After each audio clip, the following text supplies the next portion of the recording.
শুরু হলো সব খবর, কম সময়ে সব খবর একসাথে। খবরটা খুব বড় করে বলবো না, কিন্তু যতখানি বলবো তাতে করে আপনি জেনে যেতে পারবেন আজ কোথায় কি হলো। নিয়মিত আয়োজন আপনাদের সবাইকে স্বাগত জানাচ্ছি, আমি সৌমিত্র শুভ্র। কঠোর লকডাউনে বিধিনিষেধ যেন চোর পুলিশ খেলা। নির্দেশনা অমান্যের কথা সাধারণ মানুষ নিজেরাই স্বীকার করছেন। পুলিশ দেখামাত্র পালিয়ে যাচ্ছেন, অকারণেই বাইরে বের হওয়ারা। আবার কিছুক্ষণ পর সবাই একত্রিত হচ্ছেন। সংশ্লিষ্টরা বলছেন, ব্যক্তিগত স্বাস্থ্যবিধি না মানলে কঠোর লকডাউন দিয়েও করোনায় মৃত্যু আর সংক্রমণ কমানো যাবে না। এদিকে ঢাকা প্রবেশপথগুলো দিয়ে বুধবারও পায়ে হেঁটে মানুষ প্রবেশ করেছে, যেখানে তাদের আটকানোর কোনো সুযোগই নেই।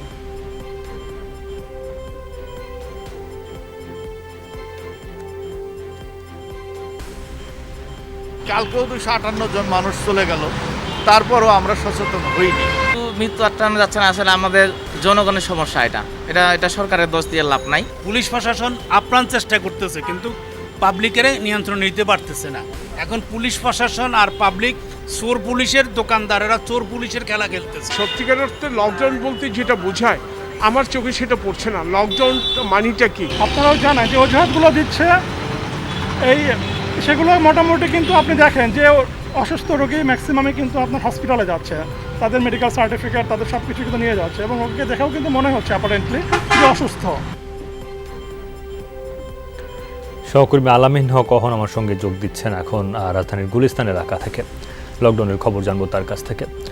আলামিন, সারাদিন আমাদের সহকর্মীরা যেই বক্তব্যগুলো শুনেছেন, বিভিন্ন মানুষের কাছ থেকে সাধারণ মানুষেরা কথা বলেছেন, তারা তাদের দিক থেকে বক্তব্য তুলে ধরেছেন এবং নিজেরা স্বীকার করেছেন, যেমন আক্ষেপও করেছেন, আবার কারো কারো যৌক্তিক কারণও ছিল এমনটাও বলছেন।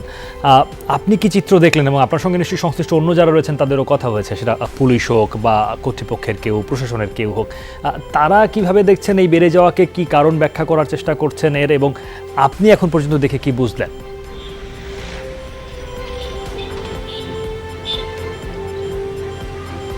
সৌমিত্র, আমি গলির যে চিত্র দেখেছি সেই চিত্র একেবারে ভিন্ন। তবে মহাসড়কে কিংবা মূল সড়কগুলোতে, অর্থাৎ রাজধানীর খুবই ব্যস্ততম একটি স্থান আমি যেখানে দাঁড়িয়ে রয়েছে, অন্যান্য সময়ে এখানে কিন্তু সেই চিত্রটি নেই। এখানে মানুষের আনাগোনা কিছুটা কম, তবে গলিতে কিন্তু ভিন্ন চিত্র আমি দেখেছি। সেখানে মানুষের স্বাস্থ্যবিধি মানার উদাসীনতাও দেখেছি।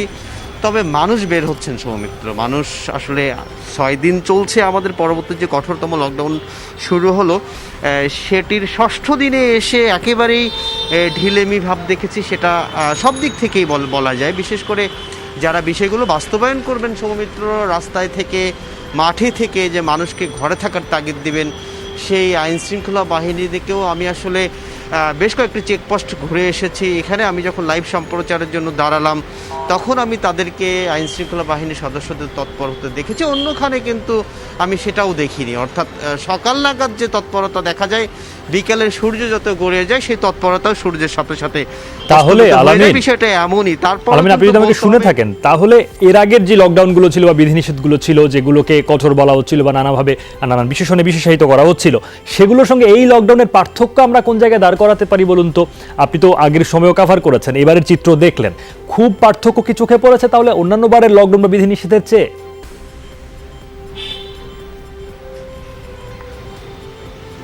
সৌমিত্র, মানুষের মাঝে, অর্থাৎ মানুষের চিন্তা চেতনায় যে পার্থক্যটা এসেছে সেটা হচ্ছে উদাসীনতার পার্থক্য। সবচেয়ে বড় পার্থক্য আমার এটা মনে হয়েছে, মানুষ আরও বেশি উদাসীন হয়েছে। অর্থাৎ মানুষ মনে করছেন কিছুই হবে না, কিন্তু গ্রাম দিয়ে শহর ঘেরার যে পলিসি, করোনা কিন্তু সেটিই করছে। অর্থাৎ ঢাকা শহরে নাই, গ্রামে আছে, এবং সেই শহরে কিন্তু সেটি সংক্রমিত হচ্ছে।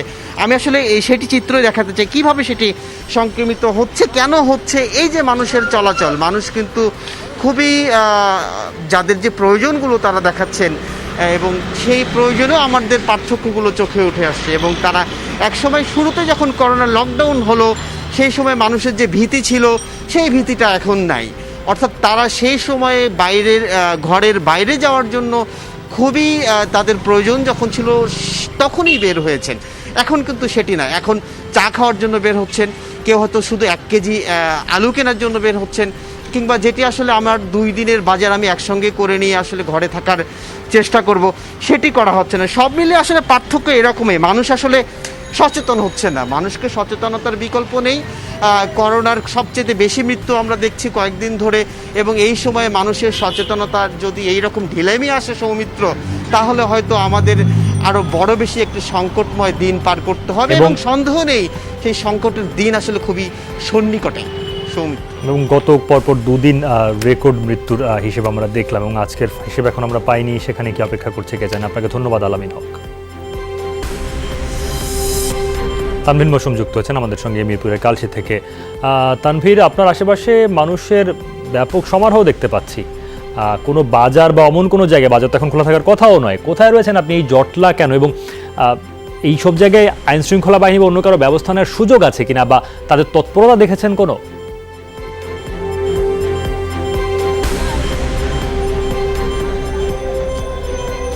সৌমিত্র, আমি কিন্তু এই মুহূর্তে অবস্থান করছি মিরপুরের কালশি এলাকার একটি গলিতে, এবং আমরা কিন্তু গত কদিন ধরেই দেখেছি যে আমাদের যে আইন শৃঙ্খলা বাহিনী তারা কিন্তু তাদের তৎপরতা গলিতে কিন্তু একটু কম, এবং এখানে তারাও কিন্তু আইন শৃঙ্খলা বাহিনীর সদস্য যারা আছেন তারাও কিন্তু স্বীকার করছেন যে তারা অন্যান্য মূল সড়কে তারা যেভাবে করে পরিস্থিতি নিয়ন্ত্রণ করতে সক্ষম হয়েছেন, সেভাবে কিন্তু তারা এই অলিগলিগুলোর ভিতর সেভাবে কিন্তু সক্ষম হচ্ছেন না এই লকডাউনটাকে তারা কার্যকর করতে। এবং এটিকে আসলে ঠিক বাজার বললে ভুল হবে, এটি আমরা একটি গলিতেই রয়েছি, কারণ আমরা গত কয়েকদিনে আসলে দেখেছি যে গলিগুলোর অবস্থা কিন্তু মহাসড়কের তুলনায় কিছুটা দুরূহই বলা যায় এখানে, কারণ এখানে কিন্তু আইন শৃঙ্খলা বাহিনীর লোকজন সেভাবে করে করতে পারে না, সেভাবে করে তারা কিন্তু লকডাউনটাকে কার্যকর করার উদ্যোগ নিতে পারে না। আরেকটি বিষয় হচ্ছে যে রাজধানীতে কিন্তু আসলে অলিগলির কোনো অভাব নেই, এবং আমরা এখানে অনেকের সাথেই কথা বলেছি, তারা কিন্তু বলছেন যে এই যে করোনা মহামারীর যাতে মৃত্যুহার কমে যায় সে কারণেই কিন্তু লকডাউনটি দেয়া। কিন্তু এখানে কিন্তু অনেকেই যাদের দোকান খোলা রয়েছে তারা বলছেন যে করোনা মহামারীতে যদি তারা মরেন কিংবা না মরেন, এই যে দোকানটা তারা যদি না খুলে, তারা কিন্তু জীবন এবং জীবিকার তাগিদেই দোকানটি খুলছেন, এবং তারা যদি এই দোকানটি খুলতে না পারেন তাহলে তাদের কিন্তু নিশ্চিত অনাহারে মৃত্যু হবে। সৌমিত্র, আচ্ছা, তাদের দিক থেকে তাদের একটা যৌক্তিকতা দাঁড় করানোর চেষ্টা করছেন তারা। আপনাকে ধন্যবাদ তানভীর।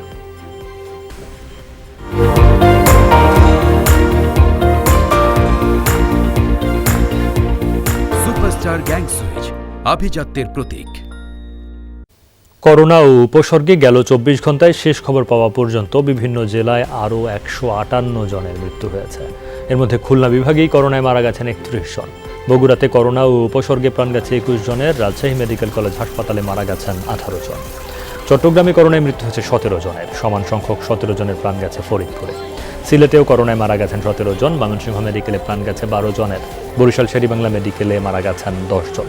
এছাড়া কুমিল্লায় 8, ঠাকুরগাঁওয়ে 5 ও ঝালকাঠিতে 2 জনের মৃত্যু হয়েছে। রাজশাহীর হাসপাতালের পরিস্থিতি জানাবেন সহকর্মী মওদুদ রানা, তিনি যুক্ত হয়েছেন আমার সঙ্গে সরাসরি।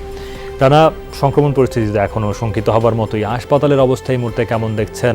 নতুন যারা আসছেন তারা শয্যা পাচ্ছেন কিনা, আর বাইরে লকডাউনের চিত্রই বা আপনি কেমন দেখলেন?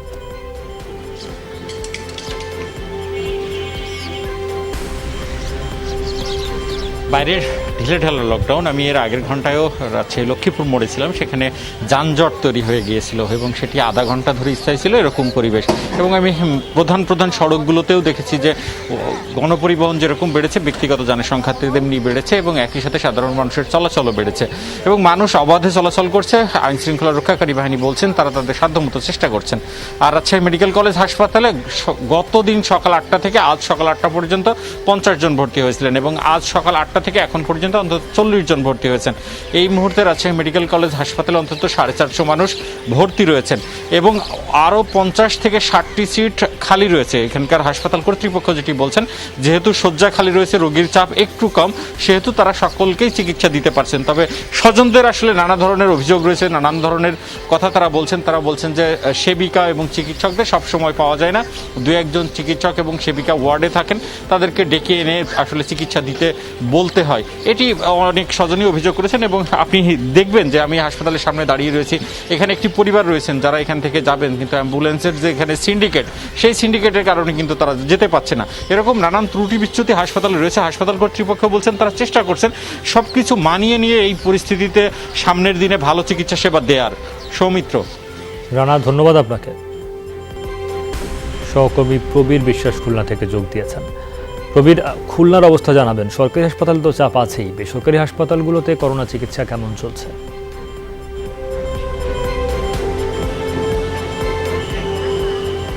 করোনা চিকিৎসা যদি বলি সেটি খানিকটা হলো সন্তোষজনক, তবে এখনও পর্যন্ত অক্সিজেনের যে স্বল্পতা এবং আইসিইউর যে প্রবল সংকট সেটি কিন্তু রয়েই গেছে। আর মৃত্যুর সংখ্যা আসলে পারদের মতো উঠানামা করছে। গতকাল ছিল 46, তার আগের দিন 46, আজ সেই সংখ্যা নেমে এসেছে 31-এ।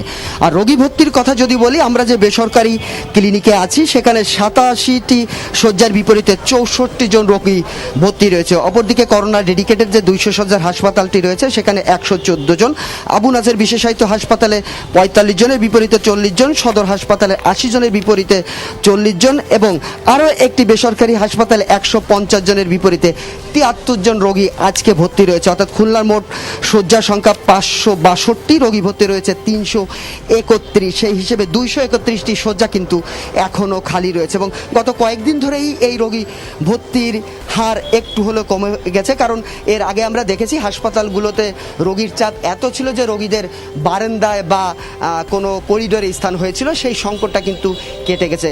অর্থাৎ এই দিকটা যদি হিসাব করি তাহলে করোনা পরিস্থিতি আস্তে আস্তে একটু হলেও উন্নতির দিকে যাচ্ছে। অপরদিকে গত 24 ঘন্টায় 866 জন নতুন করে কিন্তু করোনা শনাক্ত হয়েছে এবং প্রতিদিনই কিন্তু হাজারের কাছাকাছি এমন একটা সংখ্যা যাচ্ছে, কখনো কখনো হাজার থেকে বেড়েও যাচ্ছে। আর যে লকডাউনটা চলছে সেটি নিয়ে একটু বলে যে একটু হলেও ঢিলে ঢালাভাবে খুলনা গত 2 দিন ধরে লকডাউন পালিত হচ্ছে। প্রশাসনের তৎপরতা একটু কমেছে, সে কারণে প্রশাসন যদি আরও তৎপর না হয়, যে উদ্দেশ্য এবং লক্ষ্যকে সামনে নিয়ে সরকার লকডাউন ঘোষণা করেছে সেই লক্ষ্য উদ্দেশ্য অনেকটা হলেও অর্জনে ব্যাহত হতে পারে। সৌমিত্র, বুঝতে পারছি, ধন্যবাদ আপনাকে প্রবীর। করোনায় আক্রান্ত হয়ে ঝালকাঠি আদালতের বিচারক senior judicial magistrate Sania Akter মারা গেছেন। সুপ্রিম কোর্টের মুখপাত্র মোহাম্মদ সাইফুর রহমান জানান, বেলা 11টার দিকে বরিশাল শের-ই-বাংলা মেডিকেল কলেজ হাসপাতালে চিকিৎসাধীন অবস্থায় মারা যান তিনি। 29 বছর বয়সী সানিয়া আক্তারের মৃত্যুতে শোক প্রকাশ করেছেন প্রধান বিচারপতি সৈয়দ মাহমুদ হোসেন। তিনি মরহুমার আত্মার মাগফিরাত কামনা করেন। সানিয়া আক্তারের বাড়ি নারায়ণগঞ্জে। 2018 সালে জগন্নাথ বিশ্ববিদ্যালয় থেকে আইনে স্নাতকোত্তর ডিগ্রি অর্জনের পর বিচার বিভাগে যোগদান করেন তিনি। করোনা নমুনা দিতে দাঁড়িয়েছিলেন লাইনে, সেখানেই মৃত্যুর কোলে ঢলে পড়েন মধ্যবয়সী এক ব্যক্তি। ব্রাহ্মণবাড়িয়ায় সকালে ঘটে ঘটনাটি। স্বজনরা জানান, কয়েকদিন ধরেই জ্বর ঠান্ডায় ভুগছিলেন 43 বছর বয়সী ইকবাল। সকালে ব্রাহ্মণবাড়িয়া জেনারেল হাসপাতালে যান করোনা পরীক্ষার নমুনা দিতে। হাসপাতাল চত্বরে বিএমএ ভবনের সামনে নমুনা দেওয়ার জন্য লাইনেও দাঁড়ান। কিছুক্ষণ পরই হঠাৎ জ্ঞান হারিয়ে ফেলেন। আশপাশের লোকজনই তাকে নেয়া হাসপাতালে জরুরি বিভাগে নিয়ে যায়। চিকিৎসক পরীক্ষা নিরীক্ষার পর তাকে মৃত ঘোষণা করেন। চিকিৎসক নিশ্চিত করেছেন, ইকবালের করোনার উপসর্গ ছিল আগে থেকেই। প্রতিদিনই বাড়ছে করোনায় মৃত্যু ও শনাক্তের সংখ্যা। সেই সাথে রাজধানীর হাসপাতালগুলোতে বাড়ছে রোগীর চাপ। বেশিরভাগ হাসপাতালে ফাঁকা নেই আইসিইউ বেড। হাসপাতালে ধারণ ক্ষমতার চেয়েও বেশি রোগী ভর্তি আছে। আক্রান্তদের বেশিরভাগ আসছে ঢাকার বাইরে থেকে, তবে ঢাকার রোগীও কম নয়। অনেকেই বিভিন্ন হাসপাতাল ঘুরে সিট পাচ্ছেন না। টিকা নেয়নি এমন জটিল রোগীর সংখ্যাই বেশি। ছাড়পত্র নেয়া রোগীর সংখ্যার তুলনায় ভর্তি রোগীর সংখ্যা বেশি। রাজধানীর মহাখালী ডিএনসিসি করোনা হাসপাতালে গত 24 ঘন্টায় ছাড়পত্র নেয়া 20 জনের বিপরীতে নতুন রোগী এসেছে 74 জন। 22 তারিখে আমার এই বাচ্চার আমি করোনা টেস্টের জন্য দিছি, নমুনা দিয়ে গেছে, কিন্তু মোবাইলে এখনো মেসেজ আসে নাই আমার। এক সপ্তাহ যদি আমি ঘুরতেছি, আমি পজিটিভ না নেগেটিভ এটা বুঝতেছি। প্রবণতা তো আমরা একটু বৃদ্ধির দিকেই দেখছি, সেটি আরও হয়তো কিছুদিন আরও অব্যাহত থাকবে, সেটাই আমাদের প্রেডিকশন। তো সেই অনুযায়ীও আমরা যাতে আরও কিছু পেশেন্ট বেটার কেয়ার আনতে পারি সেগুলোর চেষ্টাও আমাদের আছে। এখন সেটি সম্পন্ন হলেও হয়তো আমরা আরও বেশি পেশেন্ট নিতে পারবো। জ্বর এলে করোনা পরীক্ষার পাশাপাশি ডেঙ্গুর পরীক্ষা করার আহ্বান জানিয়েছেন স্বাস্থ্য অধিদপ্তরের মুখপাত্র ডাক্তার মোহাম্মদ নাজমুল ইসলাম। দুপুরে স্বাস্থ্য অধিদপ্তরের নিয়মিত ব্রিফিংয়ে তিনি একথা জানান। তিনি আরও বলেন, খুব দ্রুতই অ্যাস্ট্রাজেনেকার দ্বিতীয় ডোজের কার্যক্রম শুরু হবে। কোভিড-19 পরিস্থিতিতে জ্বর হলে কেবল করোনা হয়েছে সেটি মনে না করে কোভিড-19 এর পরীক্ষার পাশাপাশি ডেঙ্গু জ্বরের পরীক্ষাটিও করতে হবে। সরকারি হাসপাতালগুলোতে এই পরীক্ষাগুলো বিনা পয়সায় করবার ব্যবস্থা আছে। সরকারি বেসরকারি সকল হাসপাতালেই পরীক্ষার ব্যবস্থা আছে। পরীক্ষাটি করে নিশ্চিত হয়ে চিকিৎসকের পরামর্শ মতো চিকিৎসা গ্রহণ করলে আমরা অনেক অনাকাঙ্ক্ষিত ঘটনা অবশ্যই পরিহার। দেশে 24 ঘন্টায় রেকর্ড 153 জন ডেঙ্গু আক্রান্ত হয়ে হাসপাতালে ভর্তি হয়েছেন। এর মধ্যে ঢাকাতেই 150 ভর্তি। বর্তমানে দেশের বিভিন্ন সরকারি বেসরকারি হাসপাতালে মোট 568 জন ডেঙ্গু রোগী চিকিৎসা নিচ্ছেন, যাদের মধ্যে রাজধানীর বিভিন্ন হাসপাতালে ভর্তি আছেন 557 রোগী। বছরের শুরু থেকে এখন পর্যন্ত মোট 2098 জন ডেঙ্গু আক্রান্ত হয়ে হাসপাতালে ভর্তি হয়েছেন। ডেঙ্গু নিয়ন্ত্রণে ঘরে রাত দিন মশারি ব্যবহারের পরামর্শ দিয়েছে স্বাস্থ্য অধিদপ্তর। ডেঙ্গুর প্রকোপ কমাতে এবার জনসচেতনতা কার্যক্রম শুরু করেছে ঢাকার 2 সিটি কর্পোরেশন। সকালে ডেঙ্গু বিষয়ে জনসচেতনতায় মোহাম্মদপুরে র্যালির আয়োজন করে উত্তর সিটি কর্পোরেশন। সেখানে জনসচেতনতা কার্যক্রমে যোগ দেন নাট্য ব্যক্তিত্বরাও। উত্তরের মেয়র আতিকুল ইসলাম জানান, গত মে মাস থেকেই ডেঙ্গু পরিস্থিতি নিয়ন্ত্রণে কাজ করা হচ্ছে। এদিকে রাজধানীর কদমতলীতে ম্যাচ কলোনি এলাকার সড়ক পরিদর্শন করেন দক্ষিণের মেয়র শেখ ফজলিনুর তাপস। এ সময় বলেন, ঘরে ঘরে গিয়ে মশা নিধন করা সম্ভব নয়, তবে নাগরিকদের তথ্য দিয়ে সহায়তা করতে হবে। অলরেডি কোভিডের একটা ভালো ঝামেলার মধ্যে আছি, তারপরে আমরা এই ক্যাম্পেইনে বের হওয়ার প্রধান কারণই হচ্ছে সচেতনতা তৈরি করা। আপনার নিরাপত্তার জন্য, সকলের নিরাপত্তার জন্য একজন আরেকজনকে উদ্বুদ্ধ করবেন, এমনই প্রত্যাশা। এই কোভিডের সময় আমাদের কিন্তু প্রত্যেকে ঘরে বসে থাকার কথা, ঘর থেকে অফিস করার কথা, কিন্তু সকল কাউন্সিলর কিন্তু মাঠে নেমে গিয়েছে। ওনাদের সাথে ম্যাজিস্ট্রেট থাকবেন, ওনারা যেই সব এলাকাতে আমাদের লার্ভা দেখবে ওই এলাকাতে তারা ফাইন করবে। বিস্তীর্ণ এলাকা, এত বড় এলাকা, এটা কিন্তু ঘরে ঘরে গিয়ে এটা সম্ভব না। সুতরাং আমাদেরকে তথ্য দিলে, রোগী হওয়ার আগেই তথ্য দিন, রোগী হওয়ার পরে হাসপাতাল থেকে তথ্য নিয়ে আসলে লাভ হয় না। জিম্বাবুয়ে সফর শেষে কাল দেশে ফিরছে বাংলাদেশ দল। সকাল 9টায় দেশে ফেরার কথা রয়েছে টাইগারদের।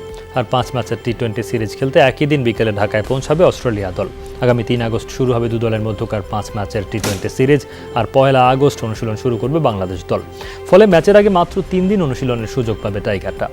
এর আগে জিম্বাবুয়ে সফরের টেস্ট, ওয়ানডে ও টি-20 3 ফরম্যাটে এই সিরিজ জিতেছে রাসেল ডোমিঙ্গো শিষ্যরা। ঢাকায় পৌঁছে সরাসরি টিম হোটেলে যাবে দল, থাকতে হবে জৈব সুরক্ষা বলয়।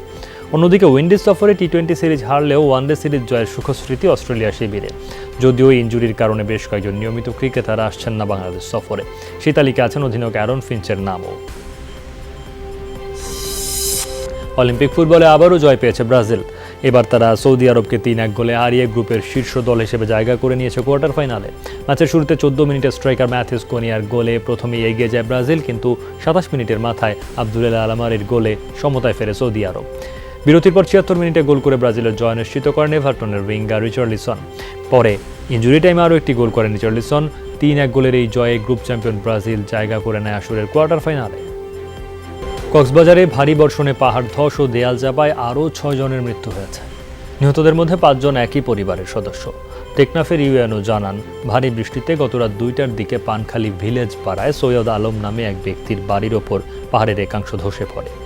মাটি চাপায় ঘটনাস্থলেই মারা যান আলমের 5 সন্তান শুক্কুর, জুবাইর, রহিম, কোহিনুর ও জাইনবা। আহত হন আলম ও তার স্ত্রী। এছাড়া মহেশখালীর ওয়ানক ইউনিয়নে দেয়াল চাপায় প্রাণ গেছে একজন। পাহাড় ধসের আশঙ্কায় ঝুঁকিপূর্ণ এলাকা থেকে সরে যাওয়ার নির্দেশনা দেওয়া হলেও আমলে নিচ্ছেন না অনেকেই। মা, ছেলে সহ, বাবা সহ 8 জন সদস্য ছিল। তাদের মধ্যে 5 জনই ভাই বোন মিলে 5 জন নিহত হয়েছে। ছেলে মেয়েটা ভিতরে ছিল, তখন মেডির চাপ দিয়া আর গাজার চাপ দিয়ে 3 জন একসাথে মারা গেছে। আর 2 জন লোক ছিল, 2 জন লোক তখন উনি মাটির নিচে ছিল, তখন উনি ফরান ছিল, তখন লোকটা বাইরে করতে করতে এইটা 2 জনের ফরান গেছে। এদিকে ভারী বৃষ্টিতে রামু উপজেলার কয়েকটি স্থানে সড়ক ধসে গেছে। ঈদগড় ইউনিয়নের সাথে সদরের সরাসরি সড়ক যোগাযোগ বন্ধ হয়ে গেছে। বাঁক নদীর পানিতে প্লাবিত হয়েছে তীরবর্তী অনেক গ্রাম। এছাড়া কয়েকদিনের টানা বৃষ্টি, পাহাড়ি ঢল ও জোয়ারের পানিতে সদর উপজেলা, পেকুয়া, টেকনাফ, মহেশখালী ও কুতুবদিয়ার অর্ধশতাধিক গ্রাম প্লাবিত হয়েছে। চরম ভোগান্তি পোহাতে হচ্ছে পানিবন্দী মানুষকে। কক্সবাজারের মেরিন ড্রাইভ সড়কেও পাহাড় ধসের ঘটনা ঘটেছে। এদিকে কক্সবাজারের ঈদগাঁও উপজেলায় ঢলের পানিতে ভেসে গিয়ে 3 যুবক নিখোঁজ হয়েছে।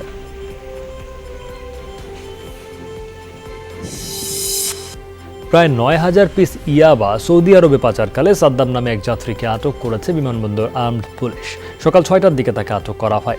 এপিবিএনের অতিরিক্ত পুলিশ সুপার জিয়াউল হক সংবাদ সম্মেলনে জানান, সৌদি আরবের দাম্মামে ইয়াবাগুলো পাচারের পরিকল্পনা ছিল সাদ্দামের। লাগেজের ভেতরে বিশেষ কৌশলে লুকানো ছিল ইয়াবা। প্রথমে অস্বীকার করলেও তল্লাশিতে ধরা পড়ে। প্রাথমিক জিজ্ঞাসাবাদে আসামি জানায় কুমিল্লার এক ব্যক্তির কাছ থেকে 8,950 পিস ইয়াবা সংগ্রহ করে সে দাম্মামে এক ব্যক্তির কাছে পৌঁছে দেবার কথা ছিল। এর আগেও আসামি সাদ্দামের বিরুদ্ধে মাদক আইনে মামলা হয়েছে বলে জানিয়েছে পুলিশ। 1 নম্বর গ্লাস গেট দোতলায় ডিপার্চারে 1 নম্বর গ্লাস গেট দিয়ে ভেতরে ঢোকার আগে ঠিক আগ মুহূর্তেই আমরা কিন্তু এই যাত্রীকে দেখতে পাই এবং তাকে তখন আটক করি। প্রথমে তার বডিতে চেক করে কোনো কিছুই পাওয়া যায়নি, কিন্তু তার যেটা লাগেজটা ছিল সেই লাগেজটা একটা ব্যাগ, এই ব্যাগে চেক করার পর আমরা এর ব্যাগ থেকে আমরা বিশেষ কায়দায় লুকায়িত অবস্থায় এই 8,950 পিস ইয়াবা আমরা উদ্ধার করি। চট্টগ্রামে ওষুধের কৌটায় ভরে বিক্রি হচ্ছে ইয়াবা। খুচরা পর্যায়ে বিক্রির জন্য নিয়োগ দেওয়া হয়েছে কমিশন ভিত্তিক ডিলার। ডবলমুরিং থানা পুলিশের হাতে সহযোগী সহ ধরা পড়ার পর চাঞ্চল্যকর এসব তথ্য ফাঁস করেছেন মূল হোতা ইসমাইল পারভেজ। তার পুরো পরিবার ইয়াবা ব্যবসায় জড়িত বলে দাবি পুলিশের। পুলিশকে পারভেজ জানিয়েছেন টেকনাফের এক নারীর কাছ থেকে ইয়াবা সংগ্রহ করেন। 2011 সালের পর কিছুদিন প্রবাসে থাকলেও সম্প্রতি দেশে ফিরে আবারও জড়িয়েছেন মাদক ব্যবসায়।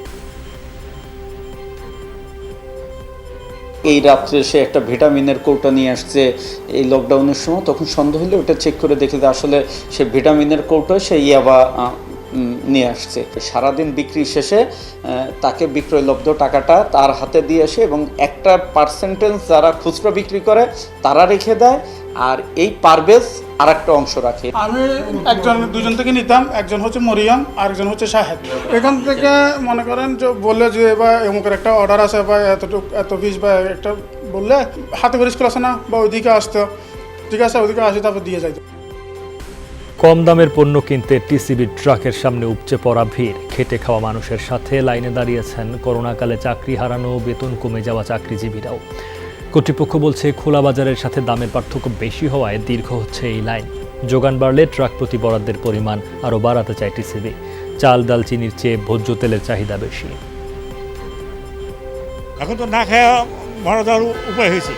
কাউর কাছে ভিতরের বলতে পারি না, হালত করে আর কত চলবো। এখানে দাঁড়াইছি 9টার থেকে, হারা আসছি একটু আগে। চাকরি যে অবস্থা, সব জিনিস কিনে খাইলে যাতে কি বাড়ি থেকে টাকা না খাওয়া লাগবে। করার কিছু নাই, সবাই দাঁড়িয়ে আছে, আমাকে দাঁড়াতে হবে।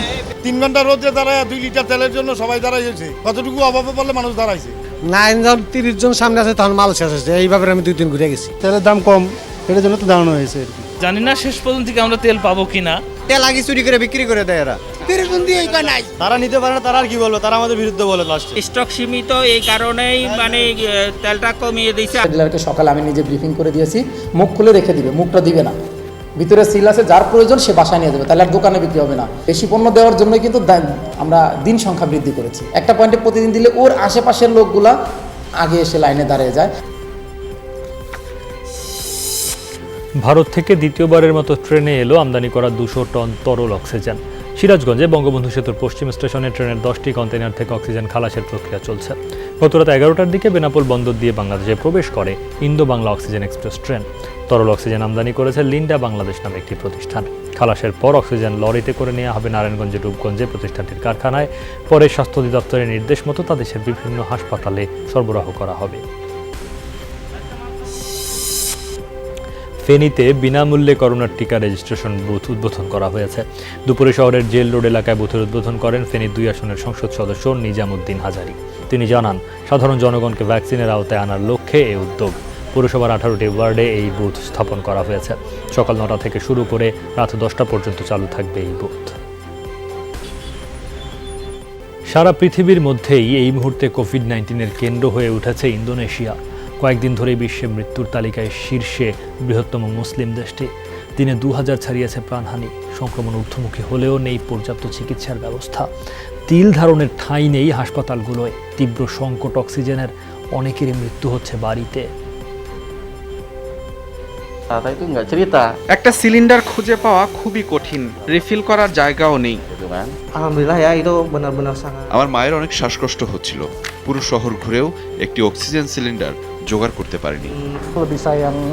শুক্রবার একটা সিলিন্ডার জোগাড় করে বাড়িতেই অক্সিজেন দেই বোনকে। শনিবার হাসপাতালে বেড পেয়ে ভর্তি করি, পরদিনই মারা যায়।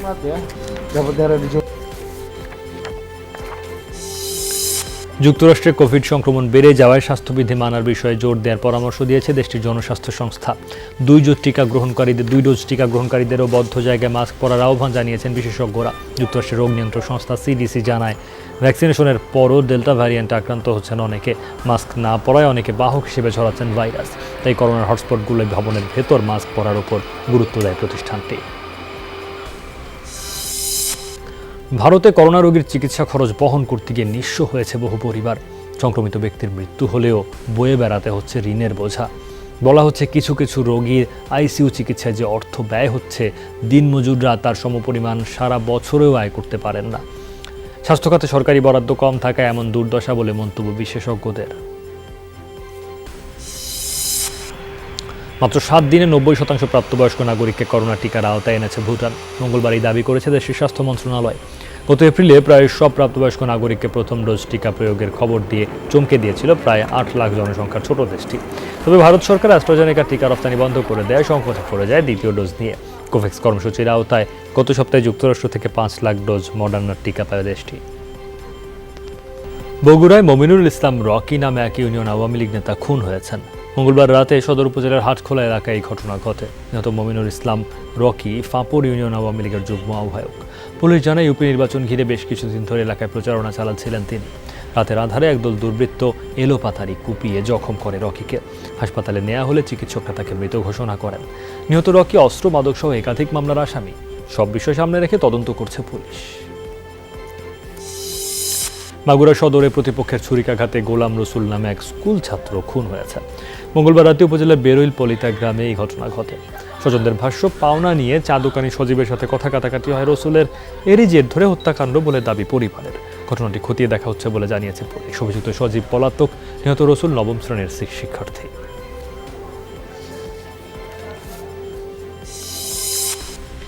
মৌলভীবাজারের কমলগঞ্জে নিখোঁজের 1 মাস পর সুচিত্রা শব্দকর নামে এক গৃহবধূর মরদেহ উদ্ধার করা হয়েছে। আটক করা হয়েছে স্বামীকে। দুপুরে পাত্রখোলা চা বাগানের পশ্চিম লাইনে নিজ বাড়ির পাশে মাটি চাপা অবস্থায় মরদেহ উদ্ধার করা হয়। পুলিশ জানায়, পারিবারিক কলহের জেরে 22 জুন সুচিত্রাকে হত্যা করে স্বামী সুভাষ বাউরি। এরপর থেকে স্ত্রী নিখোঁজ বলে নিজেই বিভিন্ন জায়গায় জানাতে থাকে। আজ সকালে সুভাষ সুচিত্রার মেয়ে সীমার সন্দেহ হলে তার বাবাকে জেরা করে। এক পর্যায়ে সুভাষের স্ত্রীকে হত্যার কথা স্বীকার করে। পরে স্থানীয়রা ধরে তাকে পুলিশে দেয়। উৎসাহ বোনাস প্রদানের দাবিতে চট্টগ্রাম ওয়াসা ঘেরাও এবং বিক্ষোভ করেছে শ্রমিক কর্মচারী ইউনিয়ন। সকালে মিছিল সহকারে ব্যবস্থাপনা পরিচালকের কার্যালয়ের সামনে অবস্থান নেন তারা। কার্যালয় ঘেরাও করে বিক্ষোভ প্রদর্শন করেন। ঢাকা ওয়াসার মতো চট্টগ্রাম ওয়াসার সকল কর্মকর্তা কর্মচারীদেরকেও 4 মাসের মূল বেতনের সমপরিমাণ অর্থ উৎসাহ বোনাস হিসেবে প্রদানে এবং পেনশন প্রথা চালুর দাবি জানান শ্রমিকরা। করোনাকালে ঝুঁকি নিয়ে কাজ করলেও কোনো প্রণোদনা দেয়া হয়নি বলে অভিযোগ করেন শ্রমিক কর্মচারী ইউনিয়নের নেতারা। করোনা প্রণোদনা পেতে ফাঁদে পড়ে কুড়িগ্রামের 4 হতদরিদ্র এখন কারাগারে। পরিবারগুলোর দাবি, সহায়তা মেলার আশ্বাস দেখিয়ে তাদের অ্যাকাউন্ট খুলে দেয় ভুরুঙ্গামারীর তানভীর ইসলাম স্বপন। তিনি চাকরি করেন গাজীপুরে। ব্যাংক কর্তৃপক্ষ বলছে, অপরিচিত একজন অ্যাকাউন্টের টাকা ট্রান্সফার করতে গেলে প্রতারণা ধরা পড়ে। সরকারি টাকা আত্মসাতের মামলা করা হয় 9 জনের বিরুদ্ধে। মূল অভিযুক্ত স্বপন এখনও পলাতক। বেটার ঘরের মোর কিচ্ছু নাই, 1 শতক করি মাটি কাজ করিয়ে ভাত খেছে। আমার ছেলে জেলত আছে, খাবার নাই, কি খায়, সব ধরি কি খায়। মানুষের কাছে খুঁজে খুঁজে আনি, বাচ্চাকে খোয়াই, ভেজে খাই। উনি আসছিলেন, ওনাকেও জিজ্ঞেস করছিলাম যে আপনি টাকাগুলো কীভাবে জমা হয়েছে। উনি যেহেতু বেয়ার আসছিলেন, সদুত্তর দিতে পারেননি। হাইকোর্ট খুললে আমরা হাইকোর্ট সাবমিট করব। আশা করতেছি হাইকোর্ট ইনশাল্লাহ আমাদের বক্তব্য শুনবেন এবং হাইকোর্ট সর্বোচ্চ করে বাংলাদেশের, সেখান থেকে আমরা ন্যায় বিচার পাবো অবশ্য। যুক্তরাষ্ট্রের বিরুদ্ধে সাইবার হামলার জবাবে সত্যিকারের অস্ত্রের মুখোমুখি হওয়া লাগতে পারে। মঙ্গলবার এমন হুঁশিয়ারি উচ্চারণ করেন মার্কিন প্রেসিডেন্ট জো বাইডেন। রাশিয়া ও চীনের ক্রমাগত সাইবার হামলা প্রসঙ্গে এমন কড়া মন্তব্য করেন তিনি। ভার্জিনিয়া জাতীয় গোয়েন্দা বিভাগের কার্যালয় সফরের সময় বলেন, প্রয়োজনে সর্বোচ্চ শক্তি প্রয়োগ করবে পেন্টাগন। মূলত রাশিয়াই ছিল বাইডেনের ক্ষোভের টার্গেট। 2022 সালের মধ্যবর্তী নির্বাচন সংক্রান্ত ভুয়া তথ্য ছড়ানোর দায়ে অভিযুক্ত করেন মস্কোকে। আমার মনে হয় এটা শেষ হওয়া দরকার। সাইবার বিধি লঙ্ঘনের জবাব যদি অস্ত্র দিয়ে দেওয়া হয়, রাশিয়া যে ভুয়া তথ্য ছড়াচ্ছে তারও একটা বিহিত হওয়া দরকার। তারা এরই মধ্যে আগামী বছরের নির্বাচন নিয়ে ভুলভাল তথ্য প্রচার করেছে, যা নিশ্চিতভাবেই আমাদের সার্বভৌমত্বের ওপর আঘাত। আফগানিস্তানে চলমান অস্থিতিশীলতার মধ্যেই চীন সফরে গেল তালেবান প্রতিনিধি দল। বুধবার উত্তরাঞ্চলের শহর তিয়ানজিনে চীনা পররাষ্ট্রমন্ত্রী ওয়াং ইর সাথে বৈঠক করে তারা। চীনের গণমাধ্যম নিশ্চিত করেছে এই তথ্য। তালেবানের দ্বিতীয় সর্বোচ্চ নেতা মোল্লা বারাদার নেতৃত্ব দিচ্ছেন 9 সদস্যের এই প্রতিনিধি দলের। তালেবান বলছে বেইজিংয়ের আমন্ত্রণে দুদিনের সফর। চীনা পররাষ্ট্রমন্ত্রীর সাথে বৈঠকের আলোচ্যসূচি নিয়ে এখনও কিছু জানায়নি বেইজিং। তবে তালেবান বলছে শান্তি প্রক্রিয়া ও নিরাপত্তা পরিস্থিতি নিয়ে আলোচনা হয়েছে।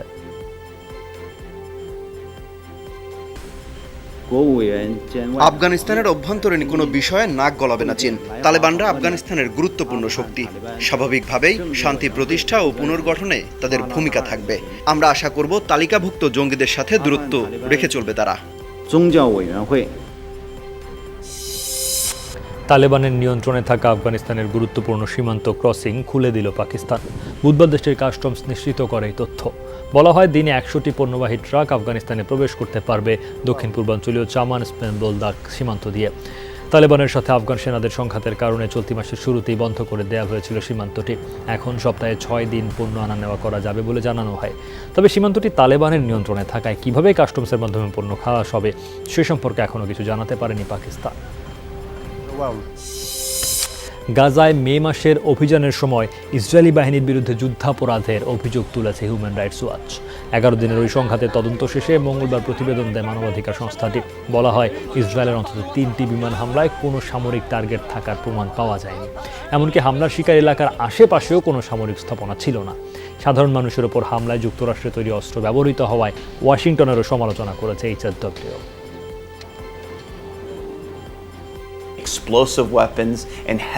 ইসরায়েলি হামলায় অনেক জায়গায় বেসামরিক নাগরিকের মৃত্যু হয়েছে, কিছু ক্ষেত্রে পুরো পরিবার নিশ্চিহ্ন হয়ে গেছে। সামরিক কোনো লক্ষ্যবস্তু ছাড়া বেসামরিক এলাকায় এমন হামলা যুদ্ধাপরাধের মধ্যে পড়ে। এর পূর্ণাঙ্গ তদন্ত করার জন্য আন্তর্জাতিক অপরাধ আদালতকে অনুরোধ করছি আমরা। হঠাৎ করেই যেন সামরিক শক্তি প্রদর্শনের খেলায় নেমেছে বিশ্বের পরাশক্তিগুলো। সমরাস্ত্র আর রণপ্রস্তুতিতে কে কত সমৃদ্ধ তা বোঝাতে যেন চলছে প্রতিযোগিতা। রাশিয়ার পর এবার বিশাল পরিসরে মহড়া করল চীন। একই দিনে কৃষ্ণসাগরে ইউক্রেনের সাথে যৌথ মহড়ায় অংশ নেয় যুক্তরাষ্ট্র। ভূমি ও সাগরের মধ্যে যোগাযোগ স্থাপন করাটাই আমাদের প্রধান দায়িত্ব। উভচর যান পরিচালনা খুবই কঠিন কাজ। সাগরে একবার বিকল হয়ে গেলে পুরো অভিযান ব্যর্থ হতে পারে। অনেক ধরনের কৌশলের চর্চা করছি আমরা। যে কোনো ধরনের আগ্রাসন মোকাবেলায় মিত্রদের প্রস্তুতিরই প্রতিফলন এই মহড়া।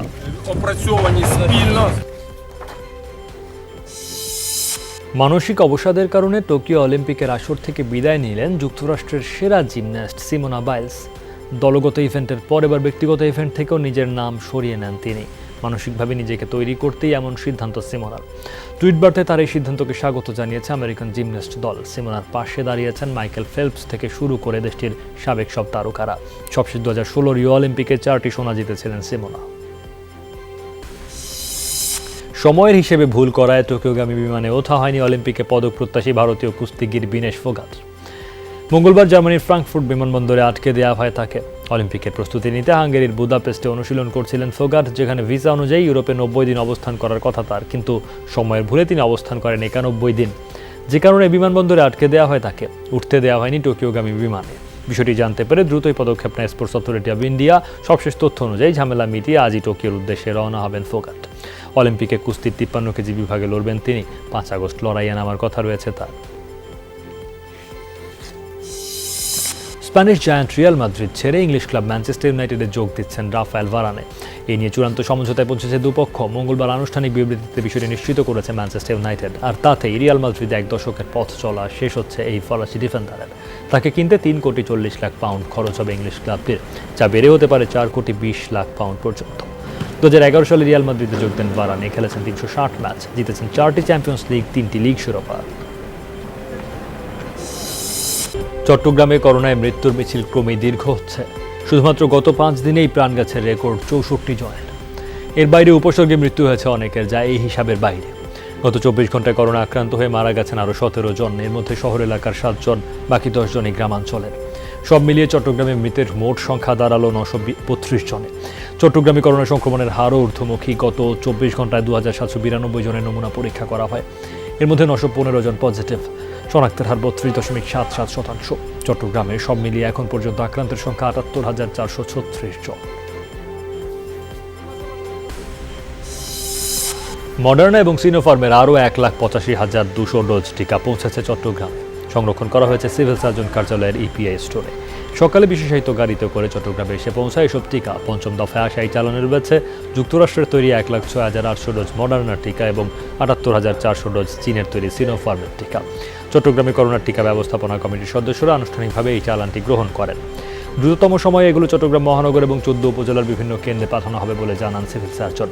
এর আগে 4 দফায় প্রায় 11.5 লাখ ডোজ টিকা আসে চট্টগ্রামে।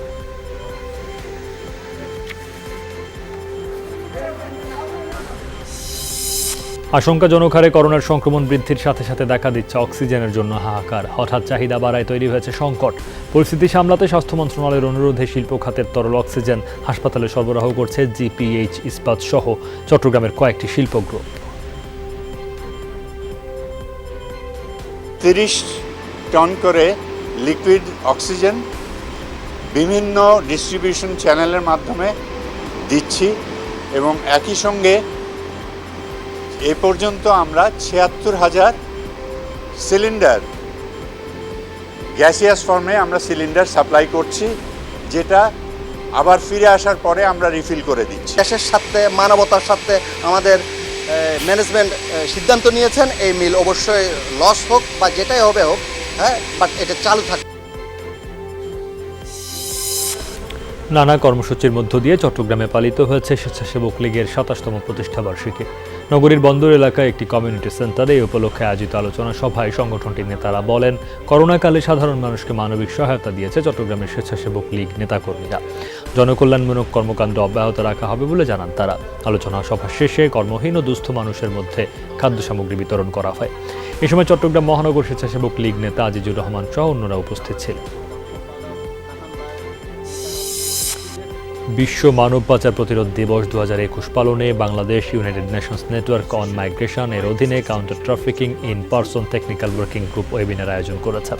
দিবসটির এবারে প্রতিপাদ্য ভিকটিমের কণ্ঠস্বর আমাদের পথ দেখায়।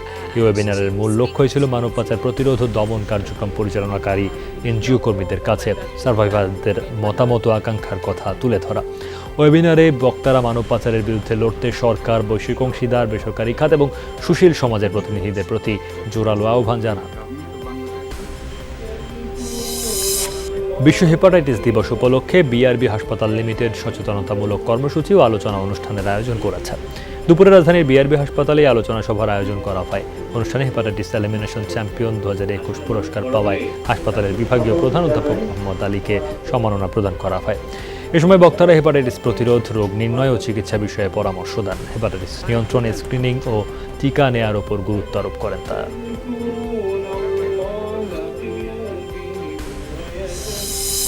বিপুল অস্ত্রসহ ইসরায়েলি গোয়েন্দা সংস্থা মোসাদের বেশ কয়েকজন সদস্যকে গ্রেফতার করেছে ইরান। মঙ্গলবার দেশটির রাষ্ট্র টেলিভিশনে জানানো হয় এই তথ্য। তেহরানের দাবি, দক্ষিণ পশ্চিমাঞ্চলীয় খুজেস্তান প্রদেশে পানি সংকট নিয়ে চলমান আন্দোলনের নাশকতার পরিকল্পনা ছিল তাদের। কর্তৃপক্ষ জানায়, পশ্চিমাঞ্চলীয় সীমান্ত দিয়ে ইরানে প্রবেশ করে তারা। তবে ঠিক কতজনকে আটক করা হয়েছে তা নিশ্চিত করেনি তেহরান। কোন দেশ থেকে কবে ইরানে প্রবেশ করেছে তাও জানায়নি।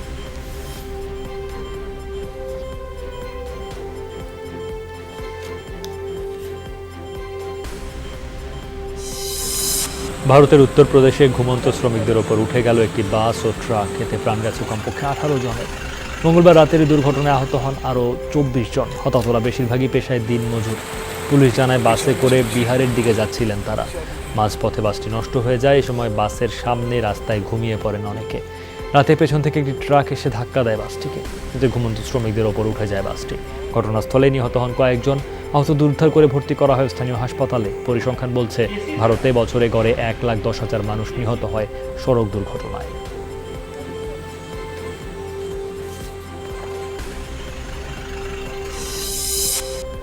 সিগারেট বা ভ্যাপিংয়ের মাধ্যমে কিশোরদের তামাক আসক্তির ঝুঁকি আরও বাড়ছে। নিত্য নতুন ফ্লেভার ও ডিজাইনের সিগারেট উৎপাদকদের বড় টার্গেটও এখন কিশোররা। নতুন এই প্রবণতার বিষয়ে সতর্ক করেছে বিশ্ব স্বাস্থ্য সংস্থা। দেশে দেশে সিগারেট নিয়ন্ত্রণের তাগিদ দিয়েছে তারা। অথচ এতদিন বলা হচ্ছিল তামাক ধূমপানের আসক্তি কাটাতে সহায়তা করে এই সিগারেট।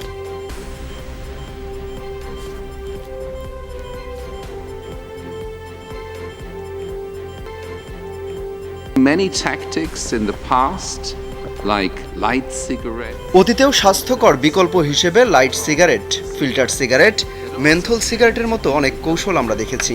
বাস্তবতা হলো এর সবই মূল সমস্যার অংশ। ই সিগারেটের ক্ষেত্রে আমাদের মত হলো আপনি একই সাথে সমস্যা ও সমাধান হতে পারেন না। শিশুদের কাছেই ই সিগারেটের আবেদন অনেক বেশি, কারণ লক্ষ্যই নতুন প্রজন্মকে আসক্ত করা। এই প্রজন্মের জন্যই নিত্য নতুন ডিজাইন ও ফ্লেভার নিয়ে আসছে তামাক কোম্পানিগুলো। প্রচারের জন্য ব্যবহার করছে সামাজিক মাধ্যমকে। এই যেন সিনেমার চোর পুলিশ লড়াই। যুক্তরাষ্ট্রে এমন এক নাটকীয় পুলিশি অভিযানের ছবি ঘুরে বেড়াচ্ছে সামাজিক যোগাযোগ মাধ্যমে। ওকলাহোমায় সন্দেহভাজন এই অপরাধীকে ধরতে 80 মাইল রাস্তা ধাওয়া করে পুলিশ।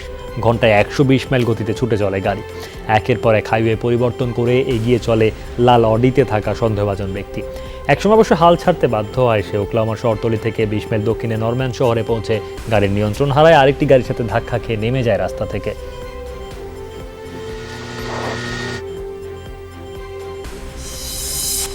উল্কাপাতের এক বিরল দৃশ্যের সাক্ষী হলো যুক্তরাষ্ট্র। স্থানীয় সময় রোববার রাতে টেক্সাসের ওয়াকাসাহাচিতে পতিত হয় উল্কাটি। বিরল এই উল্কাপাতের দৃশ্যটি ধরা পড়ে প্রত্যক্ষদর্শীদের ক্যামেরায়। মার্কিন মহাকাশ গবেষণা সংস্থা নাসা জানায়, শুধু টেক্সাস নয়, দেখা গেছে ওকলাহোমা, আরকানসাস ও লুইজিয়ানা অঙ্গরাজ্য থেকেও। ধীরগতিতে বেশ উজ্জ্বল আলোর খণ্ডটি পড়তে থাকে মাটির দিকে। বিজ্ঞানীরা বলছেন উল্কাটি সম্ভবত কোনো গ্রহাণুর ছোট একটি খণ্ড।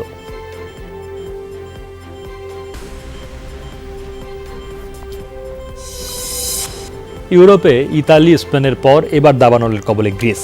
প্রচণ্ড দাবদাহের মধ্যে রাজধানী এথেন্সের কাছে একটি জঙ্গল থেকে ছড়ায় আগুন। 30 কিলোমিটার বনভূমি পুড়িয়ে আগুন ঢুকেছে রাজধানীর লোকালয়ও। পুড়েছে ঘরবাড়ি, গাড়ি, খামার সহ প্রচুর সম্পদ। ধোঁয়ায় ছেয়ে গেছে এথেন্সের বিশাল এলাকা। ঝুঁকিতে থাকা বাসিন্দাদের সরিয়ে নেওয়া হয়েছে নিরাপদ আশ্রয়ে। আগুন নিয়ন্ত্রণে কাজ করছে ফায়ার সার্ভিসের কয়েকশো কর্মী। এদিকে দাবানল ছড়িয়েছে স্পেনের কাতালোনিয়া প্রদেশেও। পুড়েছে 4000 একর বনভূমি। এলাকা ছেড়েছেন হাজারো বাসিন্দা। জারি করা হয়েছে জরুরি অবস্থা। তবে বৃষ্টিপাতে কিছুটা কমেছে আগুনের তীব্রতা।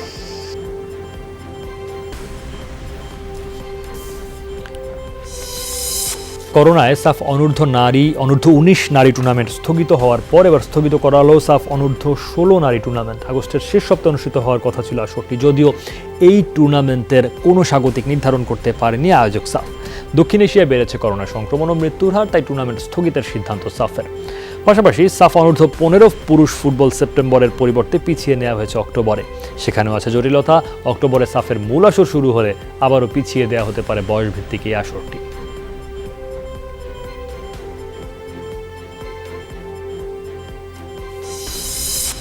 সাবেক ক্রিকেটার, সংগঠক ও বাংলাদেশ ক্রিকেট বোর্ডের সাবেক সভাপতি কমোডর মুজিবুর রহমান সিজার ইন্তেকাল করেছেন। ইন্না লিল্লাহি ওয়া ইন্না ইলাইহি রাজিউন। আজ সকালে কানাডার টরেন্টোর একটি হাসপাতালে চিকিৎসাধীন অবস্থায় শেষ নিঃশ্বাস ত্যাগ করেন তিনি। দীর্ঘদিন ক্যান্সারে ভুগছিলেন তিনি। 1951-52 মৌসুমে ঢাকা ক্রিকেট লিগে অভিষেক হয়েছিল মুজিবুর রহমান সিজারের। খেলেছেন পূর্ব পাকিস্তান জিমখানার হয়ে। এরপর যোগ দেন পাকিস্তান নেভিতে। দেশ স্বাধীনের পর জাতীয় দলের নির্বাচক ও ম্যানেজার হিসেবে কাজ করেন তিনি। 1981 সালে নির্বাচিত হন ক্রিকেট বোর্ডের প্রেসিডেন্ট। তার মৃত্যুতে শোক জানিয়েছেন বিসিবি সভাপতি নাজমুল হাসান পাপন। এই ছিল সব খবরে। এতক্ষণ সাথে থাকার জন্য সবাইকে ধন্যবাদ।